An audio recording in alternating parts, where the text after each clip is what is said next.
What's up, y'all? It's your girl Kennelia back for another episode of Black News, a podcast where we break down current events, hot topics, and local stories involving Black people. Now let's get into it. First things first, y'all. Thanks again for liking and subscribing. You guys been killing it. Y'all always kill it. I always say thank you and get on here during First Things First and say the same old thing, but it's because I'm so appreciative. I am so grateful that you guys have been sharing the podcast, liking, rating 5 stars on all apps where podcasts can be heard.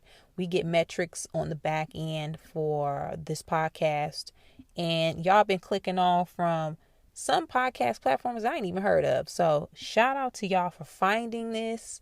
Wherever you find it, wherever it's most convenient for you to listen to, I appreciate it. Some of the big ones, Apple Podcasts, Spotify, we're on those, but we're on like Pocket Casts and some of the others. So thank y'all for finding it and supporting me. I'm so grateful. With that, let's get into it.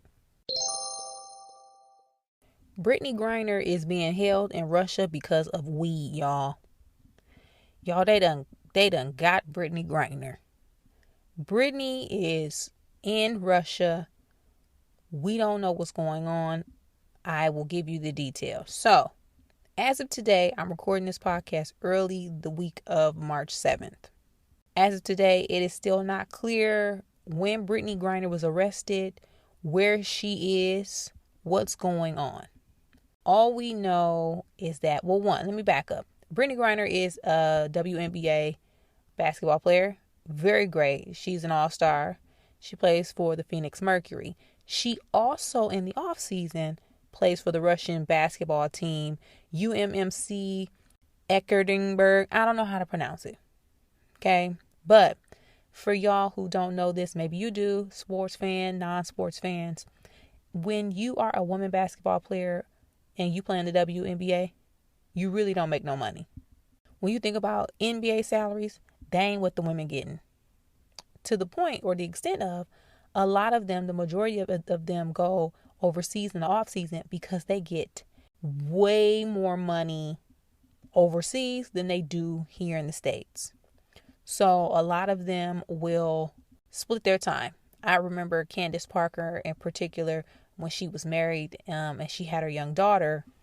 At one point, I believe she was saying something to the effect of, because they spent more time overseas, her daughter was fluent in other languages. A lot of her school friends, her life was overseas versus here in the States. Because again, basketball players, women, are treated more fairly in regards to pay over there. Okay.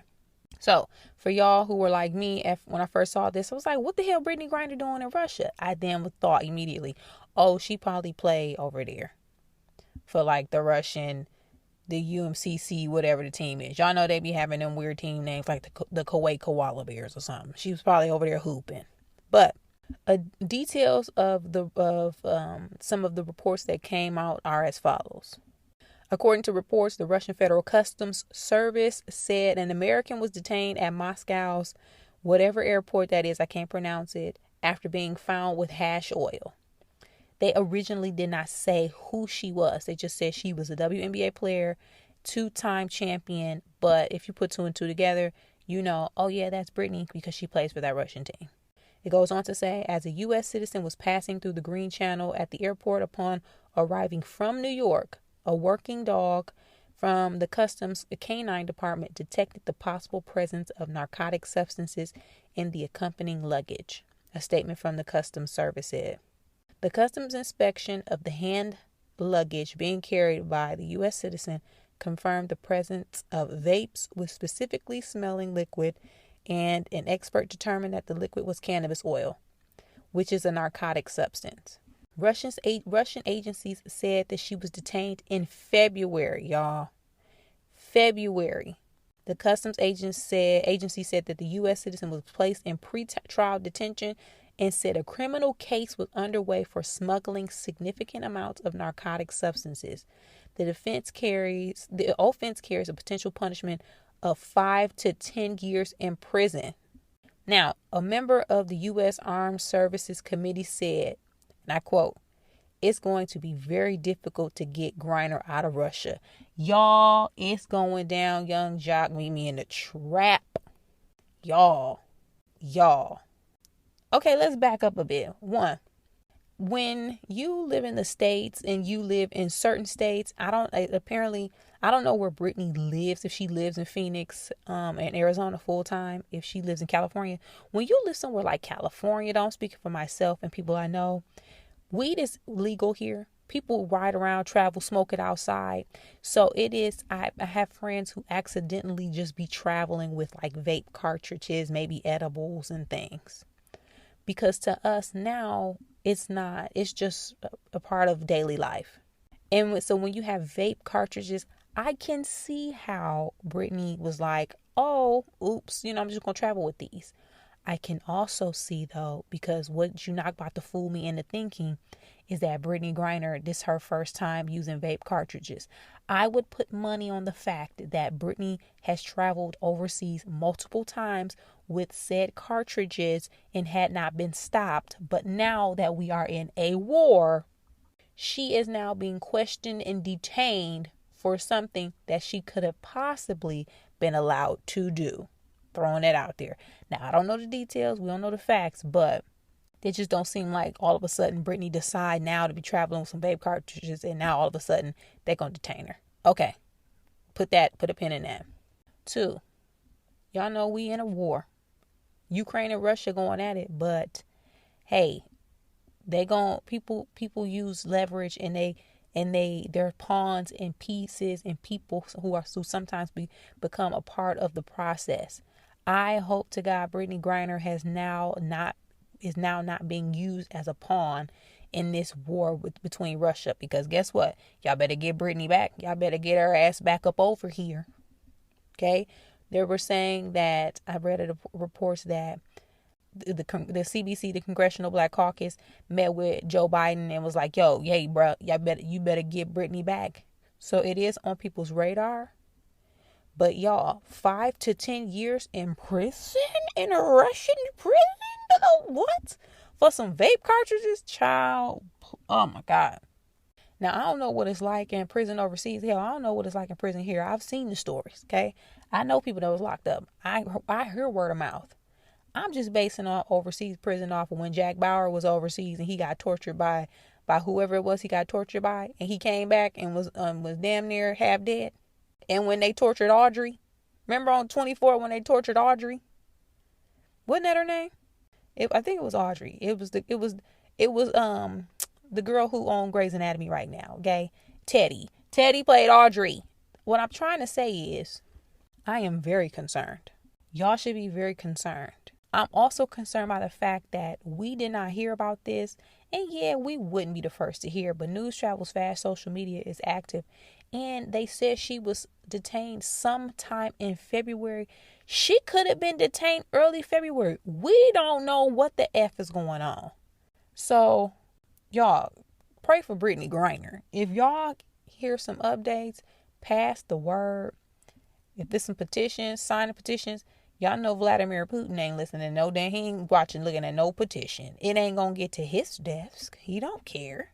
But for our sake, let's do what we can to get Brittney back and safe stateside. Because yeah, this don't sound good at all. Did y'all hear about this? Let me know. Yeah, hit me up on social media and let me know how y'all feel like this is gonna play out.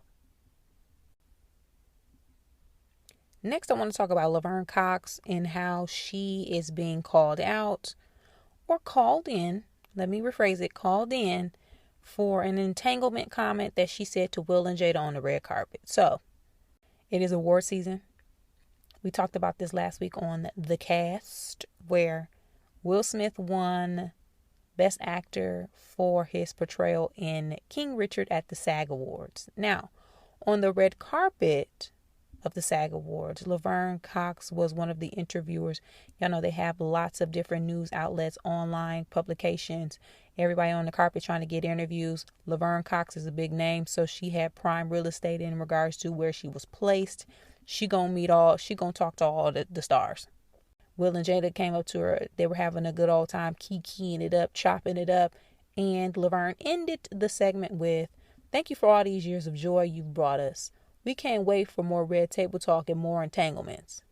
Will and Jada laughed like, "Ha." Jada like, "Oh yeah, no more entanglements. Hoo-hoo."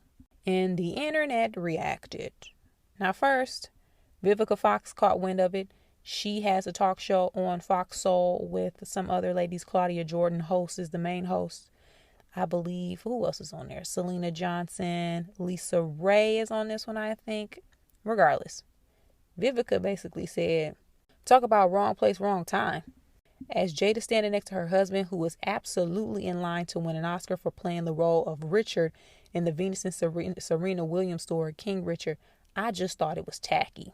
Now, Laverne Cox acknowledged what she said, but she didn't apologize. And when she was asked if she was apologizing, she said, "I did not apologize. This is not an apology. If the Smiths need an apology from me, I will find out privately and I'll do that privately." She gave like an explanation of why she said that, her thought process around it. And it sounded like more of herself. It sounded more like she was just talking it through versus admitting, "Oh, shoot, my bad. I made a mistake. Let me say sorry." Now, it's a couple things with this. The red carpet is very overwhelming. It is extremely overwhelming, especially the bigger the event. If you are on a red carpet for a major award show, whether you are an actor, a guest, the interviewer, publicist, literally everybody in their team is down there. It's loud, it's bustling, people in the way, photographers. If you are not comfortable with large crowds, attention, that ain't the place for you. A lot of quick interviews, the rush of it all is just very overwhelming. It's also a lot to handle at one time. So when you are an interviewer on a red carpet, whether you're hired by whichever news outlet, maybe that's your actual job is to go to all of the red carpets. Maybe it's your first time, it don't matter. When you are on one of this caliber, you need to know everybody that might show up. It ain't like, "Oh no, I don't know who these people are." No. You have to study and prepare for the red carpet.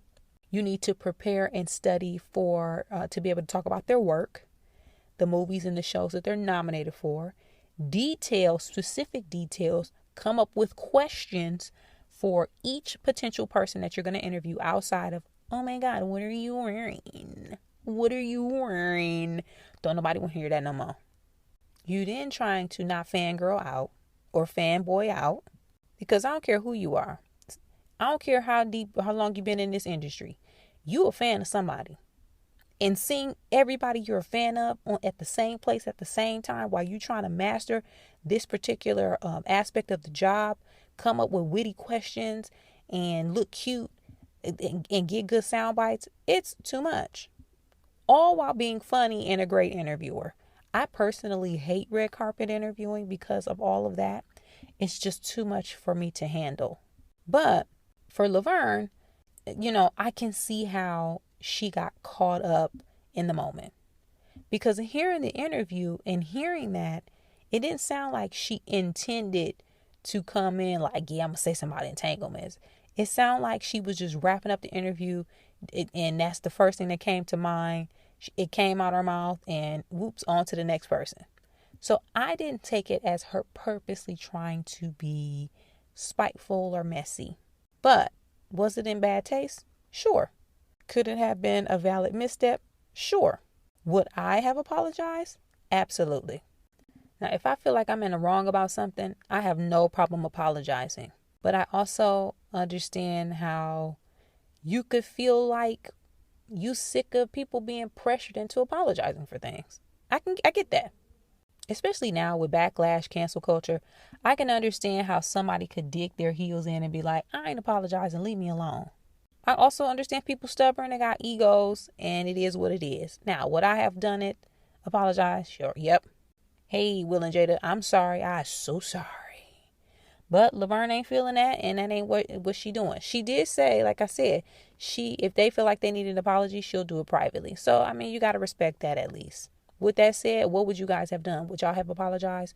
Do y'all think she was in the wrong or misspoke? Or is what it is and you don't really give a damn? Let me know. Hit me up at Kennelia on social media.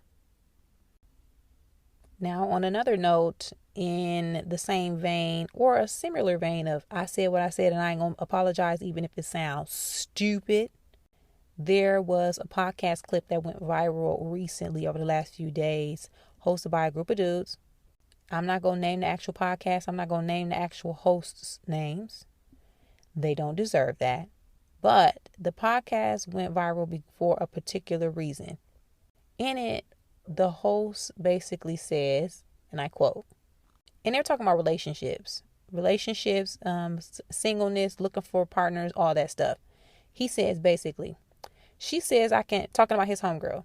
She says, I have a good job and I make really good money. The only thing I need now is a man. He goes on to say, like, who wants you? Once you've achieved these things, you have unfortunately disqualified yourself. So in summary, he's basically saying women are not wanted by men if you are high achievers. Men want to be able to be the ones to achieve. That's at least what I'm gathering from it. And if you bring in all that to the table, then you out the picture. Now, first of all, what is it, right? First, y'all was calling us gold diggers for not wanting to date poor people. We gold diggers. Y'all supposed to want to give men the benefit of the doubt. What about building with someone and seeing us for who we are? What about that? Then y'all asked us what we was bringing to the table. What are you bringing to the table? If I'm doing this, what are you going to bring to the table, woman of color? Then, y'all, when we say, okay, now we bringing something to the table, now y'all telling us they're bringing something to the table disqualifies us. What do we need you for if you're bringing stuff? You're going to actually bring it to the table? What is it? What do y'all want? And I say y'all, I ain't talking about the Black News listeners now. I'm not talking about the Black News listeners. I'm talking about the ashies that's out here giving false information or coming off as, kind of insecure. What is it? What do y'all want? Do you want someone who's successful that you can build with? Do you need someone who does not bring much to the table so that you can have someone to control? Is it a control thing? Because sometimes men don't want you doing too much because then you have something of your own and you don't make him feel like he's needed. But if you need him for everything, then he has control over you in the relationship. The same can be said for some women. Sometimes women get with men who ain't got much because she wants to feel like the provider and has her own ego that needs to be stroked and needs that level of control. Both need to go to therapy. Okay, get your butt in therapy, especially if we doing this in 2022. Gas is literally $5.50 a gallon in LA. You need a 2-income household, unless you date somebody rich. Who out here able to let your girlfriend stay home, no initiative, no drive, no hobbies, nothing to look forward to except taking care of you and the kids, and you be able to provide in somewhere like that in LA with just that mentality or that ambition, on top of that, just sounding the explanation of all of this that they gave and the clarity that they gave, it just sounds stupid, y'all. If you insecure, just say that, man. If you need somebody to stroke your ego, just say that. If someone having money of their own intimidates you, just say that. If you don't know what you can bring to a relationship besides financial stability, then just say that. And let me say this, especially if you're a man listening and you confused, maybe you have tied your self-worth to this idea of providing. Providing in a relationship doesn't just necessarily mean just finances.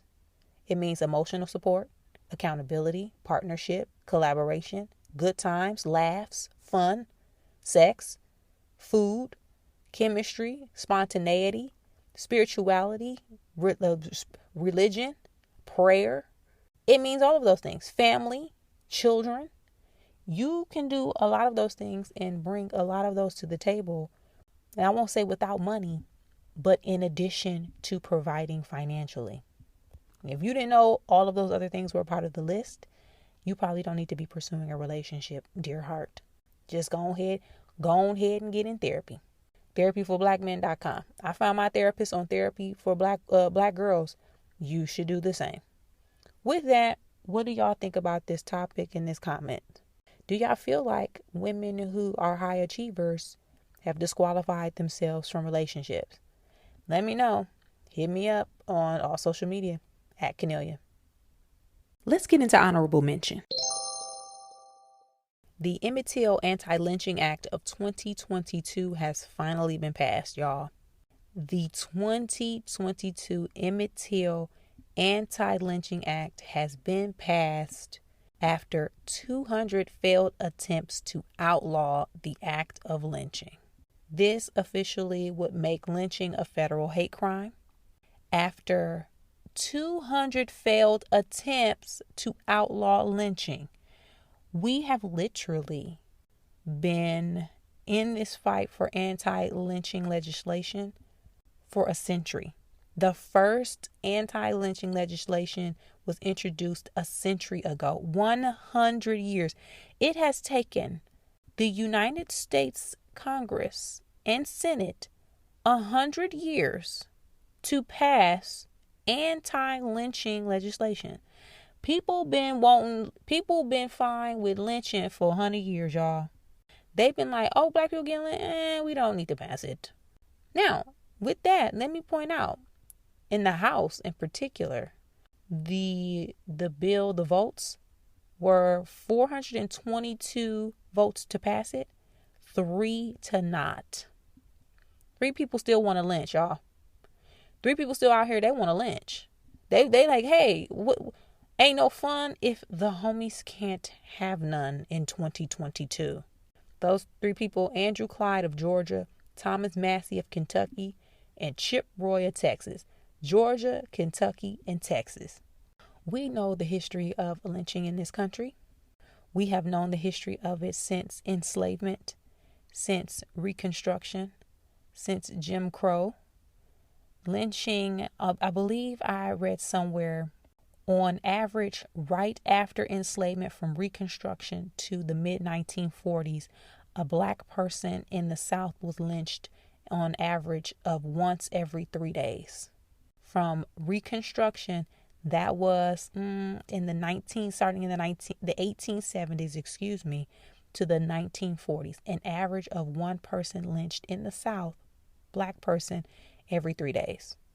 I also want to point out the legacy of lynching has deep roots in history, very nasty and bad history within the black community. But the same thing was happening in the Hispanic and Latino communities here in the States and in early Mexico. The only difference was because of the language barrier, it was not as widely reported on as it was for actual natural born Americans.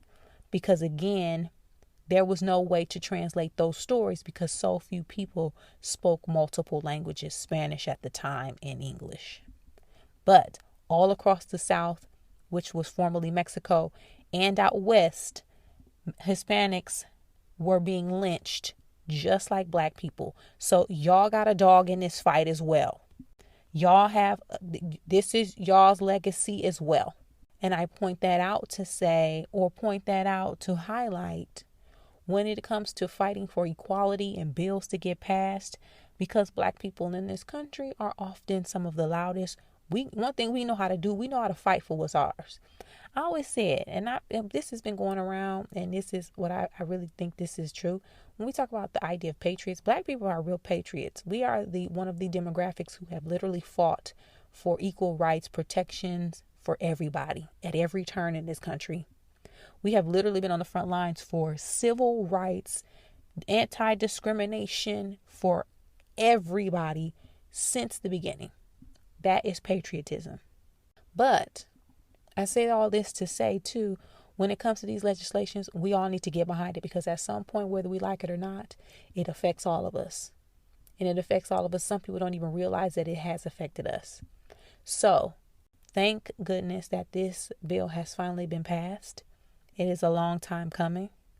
Next up is the anti-black bill, where the George Floyd Policing Act, all of those, pass them. We sick of this, the other hoo-hoo, and people kikiing, acting like they don't know or that they don't hear what black people are needing in this country. So let's hope this is the start of something good. And fingers crossed. I mean, I ain't hold my breath. I ain't hold my breath though. Loki ain't gonna hold it. What y'all think? Do y'all feel like this is a great start? Or are we, on the same path we've always been on? Hit me up on social media. Let me know. That's it for this week's episode of Black News, y'all. Thanks again. Thank you. And thank you again so much for sticking with us, supporting the podcast, liking and subscribing on all apps where podcasts can be heard, rating 5 stars, and leaving a comment. It helps more than you know, so I really, really appreciate it. And keep sharing Black News with all of your friends and family. Be sure to hit me up on social media if you got ideas for topics. Or just hit me up in general to let me know you've been listening. Let me know your thoughts. I'm at Kennelia on all platforms across the board. That's at Kennelia, like Kenny and Ophelia. Also check my website. I got some shows coming up in Los Angeles County. Hopefully get on the road soon. But for now, if you're in the LA area, hit me up. Check Kennelia.com for show dates and details. And as always, thanks again so much, guys. I hope you have a fantastic week. Keep supporting, keep growing, keep building, keep staying safe, and keep staying healthy. As always, again, I'll see you back here next time, same time, same place. Bye.